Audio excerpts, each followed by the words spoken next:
est-ce que la ménopause masculine est un mythe? Est-ce un mythe? On parle de ménopause masculine en parlant d'andropause. Il ne fait aucun doute que les deux sexes constatent une forme ou une autre d'un changement de vie autour de la quarantaine, voire de la cinquantaine. Ce qui ne signifie pas que ce changement soit le même pour les deux. Bien que l'andropause soit souvent qualifiée de ménopause masculine, les effets du vieillissement sur les hormones et sur l'organisme ne se manifestent pas de la même manière, de la même façon chez les hommes et chez les femmes. Docteur, expliquez-nous la différence qu'il y a entre la ménopause féminine et masculine. Mais avant que je m'attarde sur les différences, regardons d'abord les similitudes, ou du moins les similitudes qui ont trait aux effets du vieillissement.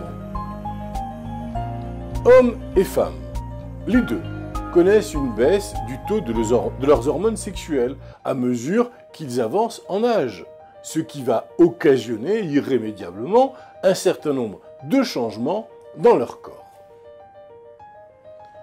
Chez les femmes, chez les femmes, la diminution puis l'arrêt de la production des hormones féminines, l'œstrogène et la progestérone, vont entraîner la ménopause. Elle est marquée par la fin des menstruations. Il s'ensuit certains symptômes semblables à ceux de l'andropause. Tout comme les hommes androposés, les femmes ménopausées vont souffrir de bouffées de chaleur, d'un ralentissement du désir sexuel causé à la fois par des changements physiologiques aussi bien qu'émotionnels. Elles vont enregistrer un gain de poids, de l'irritabilité, voire un état dépressif. Comme les hommes, les femmes qui traversent ce changement de vie, pourrait-on dire, voient leur risque d'ostéoporose et de maladies cardiovasculaires augmenter.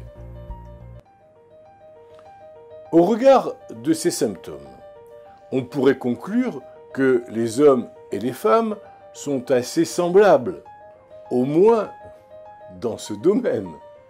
Mais il existe des différences majeures entre la ménopause et l'andropause.